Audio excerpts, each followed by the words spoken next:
Seeing a black and yellow penalty charge notice stuck to your windscreen makes your heart sink. When you climb back into your car, your next thought is, should I pay or appeal? In a minute, I'll give you 5 strong reasons to appeal your ticket. But first, I need to let you know how important it is not to ignore a Tunbridge Wells penalty charge notice. Long story, but I didn't pay or appeal my PCN and it ended up costing me £600 after a visit from the bailiffs. That's because unlike parking charge notices, these parking fines are enforceable by law, so when you get a Tunbridge Wells PCN, you need to act quickly. Ideally, you don't want to pay more than you have to, and if you appeal straight away, it puts your fine on hold. That means if your appeal's rejected, then you still might be able to pay the discounted rate. You can appeal online or by post. If you feel that your fine was unjust, then it's worth appealing, so here are 5 strong reasons to appeal your Tunbridge Wells PCN. 1. You were within the grace period. You're entitled to 10 minutes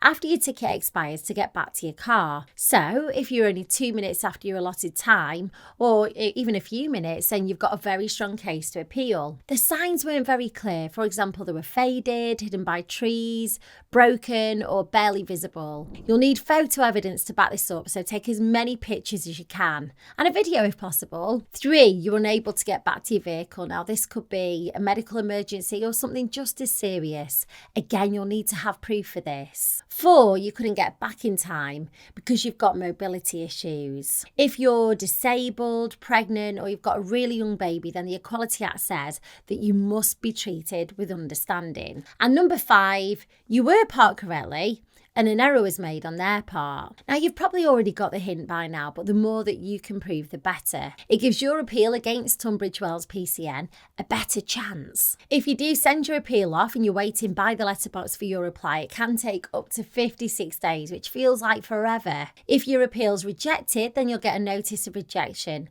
and you'll be asked to pay the parking fine in full. But if you're adamant that the Tunbridge Wells PCN has been issued incorrectly, then you can escalate it to the tribunal. However, whatever they decide will be final. If you've had multiple parking fines, your council might be able to set up a payment plan for you, or they might be able to stagger when the individual payments are due. It will help your case if you can explain how much you can afford by setting up a personal budget, which shows income and expenditures. If you're wondering if you have a strong appeal, then you could speak to online solicitors at JustAnswer. You can use their £5 trial to ask as many questions as you want about your Tunbridge Wells penalty charge notice, and I'll leave that link for you below the video. Good luck!